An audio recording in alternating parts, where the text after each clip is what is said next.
A'udzubillahi minasyaitonirrajim. Bismillahirrahmanirrahim. Assalamualaikum warahmatullahi wabarakatuh. Alhamdulillah, ikhwan fillah rahimakumullah. Kembali lagi bersama saya Akhinanda di program Ustadz on Air. Nah, sekarang alhamdulillah telah hadir Ustadz kita, yaitu Ustadz Ahmad Ridwan Bahrin, yang insyaallah akan membahas mengenai tafsir surah Al-Fatihah, yang melanjutkan materi sebelumnya. Nah, sebelum itu akan sapa dulu nih Ustadznya. Assalamualaikum Ustadz. Waalaikumsalam warahmatullahi wabarakatuh. Apa kabarnya nih Ustadz? Alhamdulillah, khair. Alhamdulillah. Nah, apa nih Ustadz yang mau Ustadz bahas pada sore hari ini? Insyaallah kita lanjut ke kajian Al-Fatihah. Mungkin hari ini lebih ke aplikasi di lapangan ya. Baik, ya insyaallah itu ya ikhwafillah, kita akan membahas tentang pengaplikasiannya di lapangan terkait dengan surah Al-Fatihah tersebut. Nah, mungkin bagi ikhwafillah yang baru bergabung atau yang baru join, bisa melalui menghubungi kita atau layanan interaktif kita di telepon 0561 812 0403 atau melalui layanan WhatsApp kita di 0811 570 5758, atau bisa juga mention ke Twitter kita di @radiomujahidin atau fanpage kita Radio Dakwah Anda. Oke, langsung saja Ustadz, akan Ustadz sampaikan, akan saya persilahkan kepada Ustadz. Tafadhol Ustadz. Bismillah. Alhamdulillah wassalatu wassalamu ala Rasulillah, la haula wala quwwata illa billah. Allahumma salli wa sallim wa barik ala nabiyyina Muhammad wa ala alihi wa sahbihi ajmain. Amma ba'd. Ikhwani fillah rahimakumullah. Pekan-pekan yang sebelumnya kita sudah membahas tentang tafsir Al-Fatihah dan hadis yang berkaitan tentang keagungan Al-Fatihah, dari namanya sampai terakhir kemarin kita membahas hadis yang berkaitan tentang keagungan Al-Fatihah. Nah, hari ini kita akan mengkaji bagaimana penerapan Al-Fatihah itu dalam kehidupan kita sehari-hari. Jadi pertama berangkat dari ayat Allah Subhanahu wa taala di surah Al-Ankabut ayat 45. Itu utlu ma uhiya ilaika minal kitabi wa aqimis shalah innas salata tanha anil fahsya'i wal munkar wala dzikrullahi akbar wallahu ya'lamu ma tasna'un. Di ayat 45 ini menjelaskan tentang salat itu bisa mencegah perbuatan yang keji dan mungkar gitu ya. Jadi kalau orang yang salat, orang yang sudah melakukan salat dengan benar, maka positifnya akan mampu mencegah dirinya untuk melakukan perbuatan keji dan mungkar. Perbuatan keji itu contoh kecilnya meribah orang ya, ngomongin orang atau ngatain orang atau jelekin orang gitu. Apakah secara lisan atau secara tulisan. Nah, bagi orang yang sholatnya benar, maka sholatnya itu akan mampu mencegah dirinya untuk tidak berkata kecuali yang baik. Jadi kata Nabi, man kana yu'minu billahi wal yaumil akhir falyaqul khairan aw liyasmut.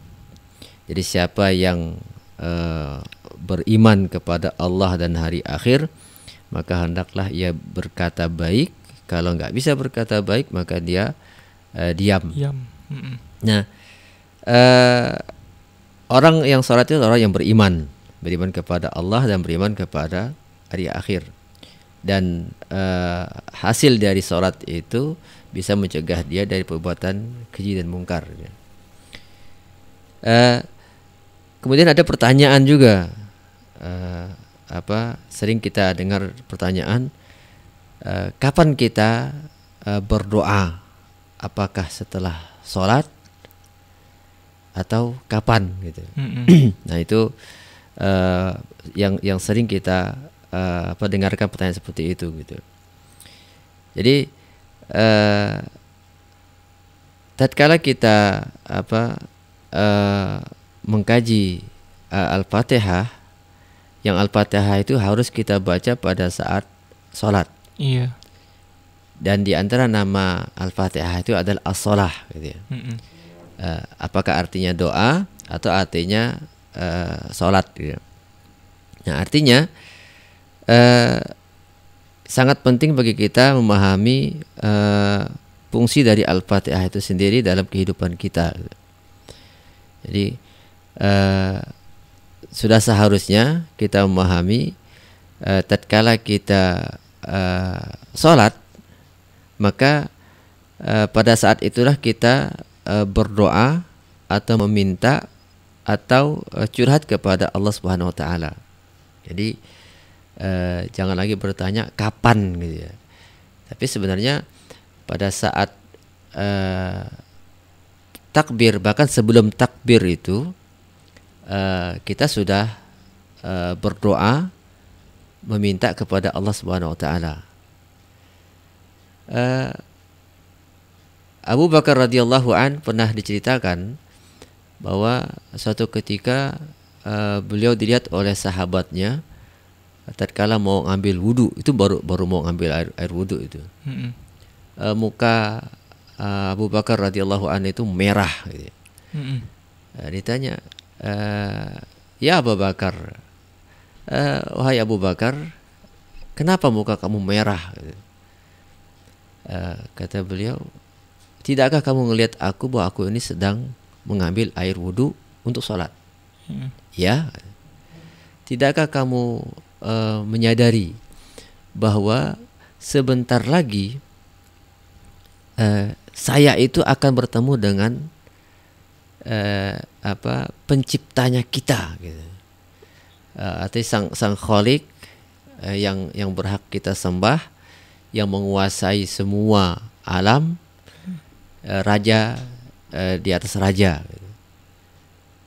Nah apa yang dilakukan oleh Abu Bakar radhiyallahu an ini merupakan contoh bagi kita bahwa tatkala kita berwudu itu wudu untuk sholat, itu sebenarnya udah ada persiapan ya.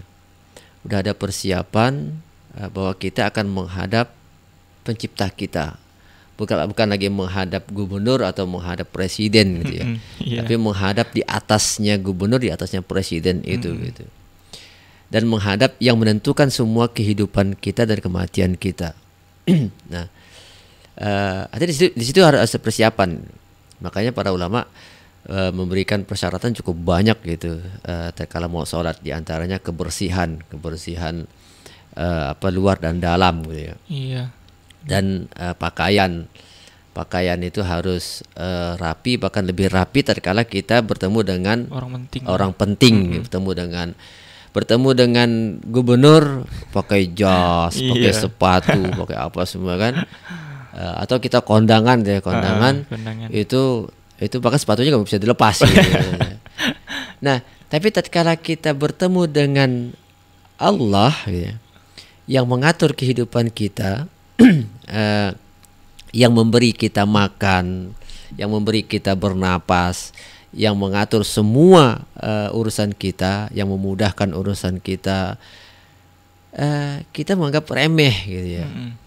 Ada di antara kita, udah nggak apa-apa pakai baju kaos aja nggak apa-apa gitu. Kan sah gitu, nutup aurat. Emang iya nutup aurat gitu kan ya. Emang di antaranya nutup aurat gitu ya. Cuma kan secara etika, ini kan dia bicara etika ini. Etika menghadap Rob, menghadap raja di atas raja gitu ya. Itu kan etikanya tuh kurang pantas gitu ya. Bahkan Nabi pernah bersabda itu, tatkala mau sholat Jumat kata Nabi kan, siapa yang dia itu mandi di mau sholat Jumat itu mandi, habis mandi itu dia berpakaian yang paling indah gitu ya, itu yang paling indah gitu, Paling indah. bukan mahal, Benar-benar. itu yang paling indah. Kemudian dia itu menggunakan minyak wangi yang paling wangi, gitu kan ya. Iya. Dan dia melangkahkan kakinya ke masjid. Nah, ini kan etika ini. Nggak hanya hari Jumat gitu. Ya. Artinya setiap waktu, setiap ketika dengar Allahu Akbar, oh saya mau sholat. Ya. Makanya perilaku sahabat Nabi ini, Abu Bakar radhiyallahu anhu as-Siddiq ini, beliau tatkala mau wudu mau sholat, itu udah merasakan bahwa dia bentar lagi akan berhadapan dengan Rabb-nya. Berarti hadapan bukan lagi sembarang yang akan dihadapinya gitu. Nah di situ aja dia udah mulai persiapan gitu. Nah setelah berwudu, Nabi mengajarkan kepada kita untuk berdoa. Nanti kalau pertanyaan kapan kita berdoa, dari wudu kita ada berdoa. Setelah berwudu kita berdoa kan, asyhadu alla ilaha illallah wa asyhadu anna Muhammad Rasulullah. Allahumma ij'alni minat tawwabin waj'alni minal mutatahhirin. Sampai hari ini kita tahu cuma itu doang. Iya. Ya kan ya? Tapi ada hadis yang diriwayatkan oleh Imam Bukhari, tambahannya Nabi itu katanya setelah berwudu Nabi sering berdoa, Allahumma firli dzambi. Allahumma firli dzambi. Ya Allah, ampunilah dosaku. Wa wassi'li fi dari, dan luaskanlah rumahku. Wa barik li fi rizki, dan berkahilah semua rezekiku. Dan di hadis yang lain itu Nabi juga pernah berdoa dengan doa yang lain gitu. Artinya setelah sholat, setelah wudu, kita dianjurkan untuk berdoa. Bahkan setelah wudu itu Nabi pernah berkata kepada Bilal bin Rabah radhiyallahu an, wahai Bilal, kenapa sendal kamu duluan masuk surga? Jadi kata Bilal, tidak ada yang aku lakukan kecuali apa yang telah engkau katakan. Siapa yang wudu kemudian dia sholat 2 rakaat, maka aku melakukan sholat 2 rakaat wudu itu. Nah artinya setelah wudu kemudian kita berdoa, habis berdoa kita sholat dengan niat ihya'us sunnah. Nabi udah memerintahkan kita untuk sholat 2 rakaat setelah wudu. Di situ aja udah jaminannya surga gitu ya. Nah kemudian begitu mau antara azan dengan qomat. Tidak ada doa yang dipanjatkan pada saat azan dan qomat, maka doa itu pasti dikabulkan oleh Allah Subhanahu wa taala. Nah, itu janji Nabi. Artinya kesempatan kita untuk berdoa antara azan dan qomat itu kesempatan yang sangat pendek sekali. Ya paling tinggi mungkin 5 menit gitu ya. Atau 3 menit gitu. Nah, silakan di situ berdoa, meminta apapun situ disilakan. Karena Nabi berjanji bahwa waktu antara azan dan qomat itu adalah waktu yang mustajab untuk berdoa. Nah, bahkan ada ulama yang berpendapat baik mana baca Quran dengan doa. Beliau mengatakan kalau baca Quran itu kapanpun bisa. Iya. Tapi kalau berdoa waktunya itu hanya sedikit gitu ya. Antara azan dengan qomat itu kan paling 3 menit atau 5 menit. Nah, artinya kalau dipakai untuk Quran bisa aja gitu. Tapi kalau memang kita berdoa, ya udah itu kesempatan kita gitu. Nah, artinya manfaatkan waktu di situ gitu. Nah, setelah itu begitu qomat, Nabi mengatakan tidak ada sholat apabila qomat sudah bunyikan gitu kan ya. Nah, artinya persiapan kita untuk menghadap Rabb kita itu adalah persiapan yang betul-betul serius gitu. Jadi bahkan sholat pun sholat sunnah yang lain pun nggak boleh gitu, kecuali harus mengikuti sholat berjamaah itu. Nah begitu kita udah mulai sholat, begitu takbir Allahu Akbar, sahabat bertanya, ya Rasulullah, aku melihat jenggotmu bergerak setelah takbir sebelum Al-Fatihah, apa yang kau baca? Diriwayatkan oleh Imam Bukhari, kata beliau, aku membaca doa Allahumma ba'id baini wa baina khotoyaya. Itu doa iftitah gitu. Ya. Nah, itu semua doa semua itu. Silakan bacakan sampai selesai gitu, itu doa semua. Nah, setelah itu baru kita mulai Al-Fatihah gitu. Artinya waktu kita dari wudhu tadi itu sampai iftitah itu sudah semuanya doa semua.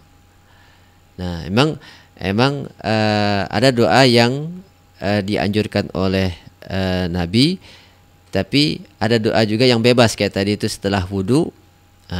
Silakan mau tambah doa-doa apa, silakan gitu. Atau doa pada saat menunggu qomat. Nah, itu silakan, doa apa aja itu silakan. Nah, begitu membaca Al-Fatihah, disinilah pentingnya kita gitu ya. Pentingnya membaca Al-Fatihah itu karena pada saat itu kita adalah sedang meminta atau curhat kepada Allah Subhanahu wa taala. Jadi yang hadis kemarin kita bahas itu bahwa inni qasamtu as-shalah atau Al-Fatihah nisfain. Ku bagi Al-Fatihah itu 2 bagian. Nah, satu bagian untukku dan satu bagian untuk hambaku. Nah, ini artinya kesempatan kita ini. Makanya di antara alasan Imam Syafi'i rahimahullah tetap mensunahkan membaca Al-Fatihah bagi makmum itu dikarenakan tadi artinya yang sangat bagus untuk dibaca gitu. Nah, pada saat kita membaca Al-Fatihah kan dari Bismillah nanti itu mau sir atau jahar, semuanya itu disunahkan Nabi gitu. Begitu kita mengucapkan Bismillahirrahmanirrahim. Nah, pada saat itu kita fokus kepada, ya Allah, aku memulai kegiatanku ini dengan namamu Ar-Rahman Ar-Rahim, yang maha pengasih dan maha penyayang. Nah, artinya Allah mengajarkan kepada kita bahwa hendaknya kita itu berusaha untuk memulai semua pekerjaan kita itu dengan nama Allah gitu. Apakah masuk rumah, kata Nabi, kalau masuk rumah dengan baca basmalah, maka syaitan atau jin yang jahat tidak bisa masuk rumahnya tatkala dia baca bismillah. Namun apabila dia masuk rumah tanpa baca Bismillahirrahmanirrahim, maka syaitan itu ikut masuk. Nah, kalau syaitan ikut masuk, syaitan itu ikut makan, ikut minum, ikut semua aktivitas di rumah dia. Itulah diantara penyebab rumah tidak berkah atau rumah tidak adem gitu.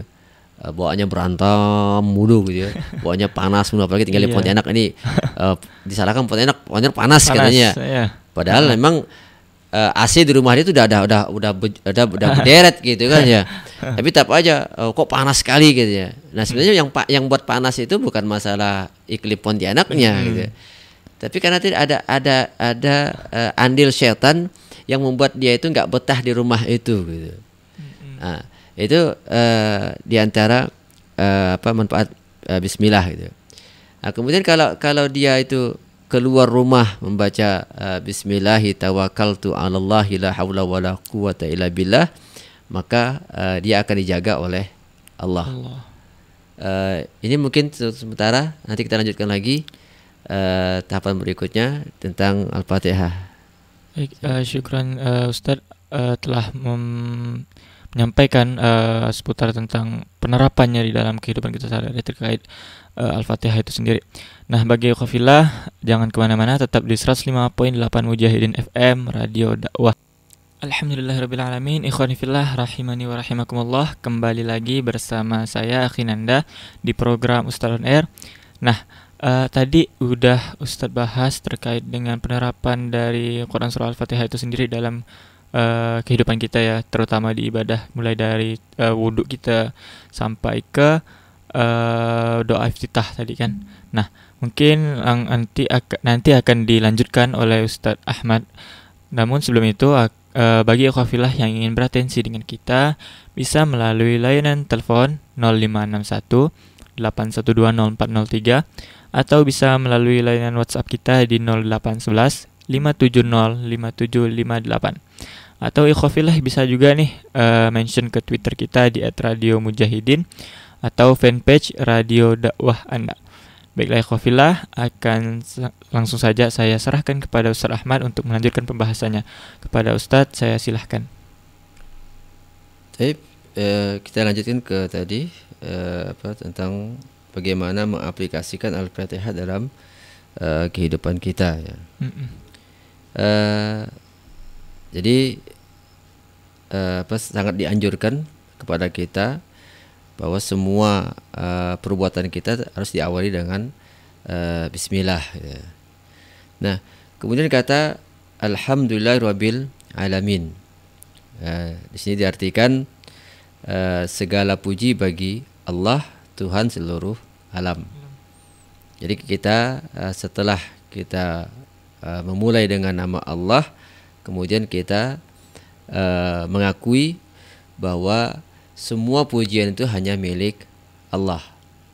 Artinya yang selama ini manusia itu yang ingin dipuji, bahkan yang lebih parah lagi ada yang dia itu tidak melakukan sesuatu tapi ingin dipuji gitu ya. Masih syukur kalau dia melakukan sesuatu gitu. Tapi ada orang yang nggak melakukan sesuatu tapi dia yang ingin dipuji gitu. Nah, ini artinya katakanlah kita mengucapkan alhamdulillahirabbil alamin.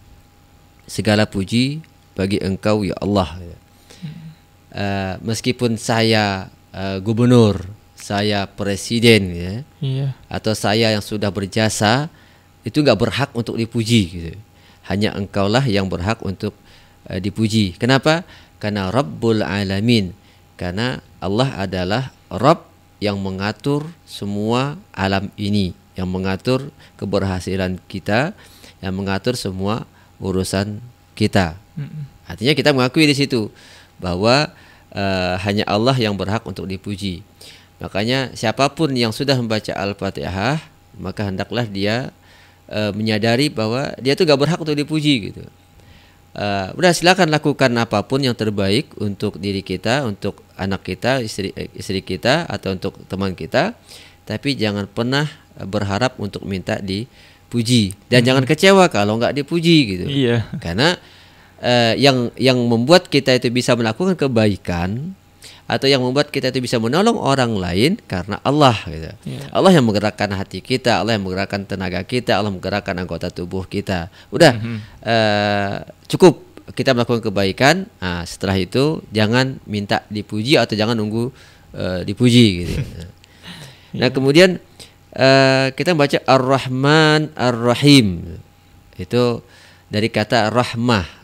Rahmah kalau bahasa kita itu apa? Kasih sayang. Sini artikan yang Maha Pengasih, Maha Penyayang.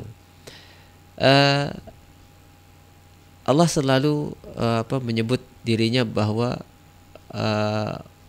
inna rahmati wasi'atun. Sesungguhnya rahmatku itu luas. Bahkan ada orang yang melakukan dosa yang katanya dosanya itu banyak, tapi kata Allah ingat inna rahmati wasi'atun, sesungguhnya rahmatku adalah luas. Nah, ini artinya begitu kita mengucapkan Ar-Rahman Ar-Rahim, ya udah artinya kita yakin bahwa Allah itu Maha Pengasih dan Maha Penyayang gitu. Kasihnya Allah, sayangnya Allah itu tidak seperti sayangnya kita gitu ya. Bahkan lebih lagi gitu. Jadi kata Nabi, apakah engkau pernah melihat katanya, ada orang yang lagi dalam perjalanan, kemudian dia itu kehilangan onta atau kendaraannya beserta isinya. Nah, nggak begitu lama dia mencari onta, kendaraannya itu dan isinya itu kembali kepada dia. Apa yang dirasakan dia? Kata sahabat yang mengatakan, ya Rasulullah, dia sangat senang sekali katanya. Nah, kata Rasulullah, sesungguhnya Allah lebih senang melihat seorang hamba yang bertaubat. Nah, artinya apa? Dosa yang dilakukan itu dikarenakan rahmat Allah yang sangat luas, itu sangat mudah bagi Allah untuk mengampuninya gitu. Atau bagi kita yang memiliki kesusahan atau kepayahan atau kesempitan gitu, begitu kita baca Ar-Rahmanir Rahim, ya udah, Allah pasti mengasihi kita, Allah pasti menyayangi kita gitu. Kalau sekarang kita lagi diuji dengan berbagai ujian, itu berarti kasih sayang Allah gitu. Memang tidak semua orang itu siap untuk diuji dalam kejahatan atau dalam keburukan gitu. Ada orang begitu dia diuji dengan kekayaan, dia enjoy aja gitu ya. Tapi begitu dia diuji dengan kemiskinan, itu udah mulai dia susah payah. Bahkan sholat pun nggak mau, bahkan menjelek-jelekkan orang-orang yang sholat gitu. Nah, ini ketahuilah bahwa semuanya itu adalah ujian. Nah, begitu kita tahu bahwa Allah itu Maha Rahman dan Rahim, nah udah kita serahkan semuanya kepada Allah, bahwa Allah lagi mengasihi kita, lagi menyayangi kita gitu. Nah, begitu kita membaca Maliki Yaumiddin, Malik itu raja atau penguasa. Di sini diartikan pemilik hari pembalasan. Tak kala kita membaca Malik, bahwa Allah itu adalah raja atau penguasa, artinya tidak ada yang berkuasa di muka bumi ini kecuali Allah. Tidak ada yang bisa mendatangkan mudarat dengan izin Allah kecuali Allah. Dan tidak ada yang bisa mencegah apakah kebaikan atau keburukan kecuali Allah gitu. Nah, artinya udah kalau kita mengucapkan Maliki Yaumiddin, udah ada raja kok. Kalau bahasa kita ini backing aneh ada gitu kan ya. Ada raja gitu. Nah, di situ sudah menambah ketenangan bagi kita gitu. Nah, kemudian begitu kita membaca Iyyaka na'budu wa iyyaka nasta'in, disinilah kata Allah baini wa baina ibadi. Hanya kepada engkaulah kami menyembah dan hanya kepada engkaulah kami mohon pertolongan. Jadi di situ ada dua ya. Yang pertama, hanya kepada engkau kami menyembah. Yang kedua, hanya kepada engkau kami mohon pertolongan. Pertama, dari susunan kata ulama kita yang berbicara tentang bahasa, aslinya itu adalah na'buduka. Tapi ditambah iyyaka. Na'budu iyyaka. Namun di dalam Al-Fatihah dibalikan iyyaka na'budu wa iyyaka nasta'in. Artinya ada taukid ya, ada penguat bahwa kita mengakui dengan pengakuan yang sangat-sangat penuh bahwa hanya kepada Engkau ya Allah kami menyembah. Kita nggak menyembah yang lain, nggak menyembah manusia, nggak menyembah patung, nggak menyembah harta, nggak menyembah kekuasaan. Begitu katakan iyyaka na'budu, ya Allah hanya kepadamu kami menyembah. Ya. Karena banyak orang dia sholat tapi dia juga menyembah atasannya. Gitu ya. Dia sholat tapi juga menyembah hartanya gitu. Nah, tapi begitu kita membaca iyyaka na'budu, ya Allah hanya kepada kamu menyembah, udah cukup gitu. Artinya semuanya kalah semua gitu ya. Bahwa hanya kepada Allah kita menyembah. Nah, tatkala kita mengatakan bahwa hanya kepada Allah kita menyembah, maka yang kedua adalah hanya kepadamu kami memohon pertolongan. Artinya gini, ya Allah, aku ini hanya kepadamu menyembah. Aku ini hanya hambamu. Aku ini hanya milikmu. Maka sekarang tolong aku ya Allah. Tolong aku, bahwa aku sekarang tuh butuh pertolongan dan hanya kepada Engkau.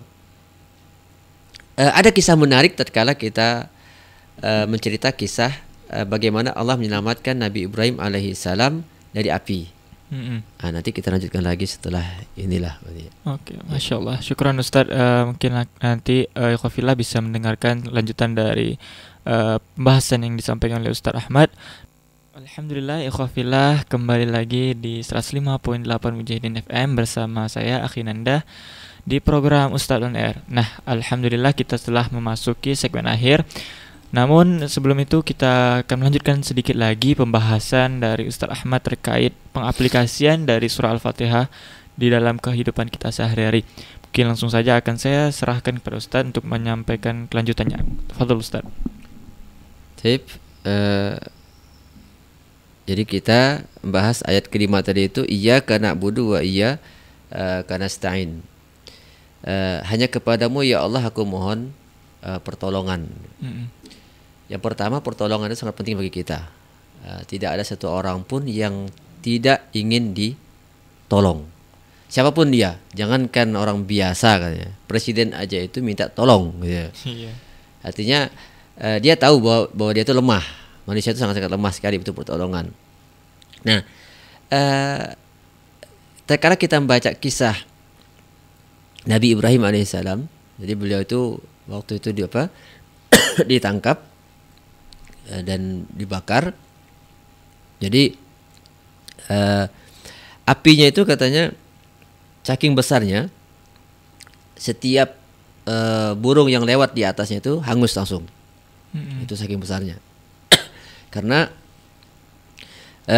apinya itu ada mengatakan 40 hari sebelum Nabi Ibrahim dilemparkan, itu apinya terus dinyalakan. Makanya apinya sangat besar gitu ya. Nah, saking besarnya malaikat Jibril alaihissalam sempat menawarkan bantuan kepada Nabi Ibrahim. Kata malaikat Jibril, wahai Ibrahim, mau gak engkau aku angkat gunung itu, aku timpakan ke api itu, atau aku panggil malaikat hujan, dia akan menurunkan hujan. Apa jawaban Nabi Ibrahim alaihissalam? Kalau pertolongan dari kalian, aku gak butuh. Itu malaikat itu, bukan manusia. Bukan, gitu. Itu malaikat. Kalau pertolongan dari kalian, artinya malaikat Jibril dengan yang lainnya itu, aku gak butuh. Tapi kalau Allah yang langsung menolongku, maka itu aku butuhkan. Nah, dengan mendengar perkataan itu, Jibril laporan kepada, ya Allah, ini kekasihmu ini gak mau kami tolong. Kata Allah, udah, aku sendiri yang menolong Nabi Ibrahim. Makanya Allah langsung firmankan, Allah langsung perintahkan ke api, qulna ya nar. Kami katakan kepada api, kuni bardan wa salaman li Ibrahim. Jadilah engkau, yang tadinya sifat api itu kan panas. Iya, panas. Dengan perintah Allah langsung, tanpa melalui malaikat Jibril, Allah langsung perintahkan ke api itu, jadilah engkau api yang dingin dan menyelamatkan Ibrahim. Nah, keyakinan Nabi Ibrahim bahwa hanya Allah yang bisa membantu dia, Allah buktikan. Cukup Allah perintahkan ke api itu langsung menjadi dingin dan menyelamatkan Nabi Ibrahim. Nah, ini penting gitu. Artinya penting bahwa kita meyakini bahwa iyyaka nasta'in, ya Allah hanya kepadamu aku mohon pertolongan, dan tidak ada pertolongan yang bisa menolong kecuali Engkau. Atau kisah Nabi Muhammad SAW, begitu beliau dikejar oleh kafir Quraisy, ada satu orang yang mengejar beliau. Begitu dapat, orang kafir Quraisy mengatakan, ya Muhammad, sekarang antaraku dan dirimu. Orang kafir Quraisy itu memegang pedang. Nabi Muhammad gak pegang pedang. Kata dia, sekarang siapa yang bisa membantumu? dengan pelannya Nabi Muhammad mengatakan Allah, bahwa beliau yakin yang bisa membantu dia hanya Allah. Dengan begitu Allah perintahkan bumi pecah dan menelan kudanya. Akhirnya orang itu jatuh dan pedangnya lepas. Rasulullah angkat pedang itu, ambil. Nah sekarang antaraku dan dirimu, siapa yang menolongmu? Artinya di sini keyakinan Rasulullah bahwa hanya Allah yang bisa membantunya, betul-betul Allah menyelamatkan Rasulullah.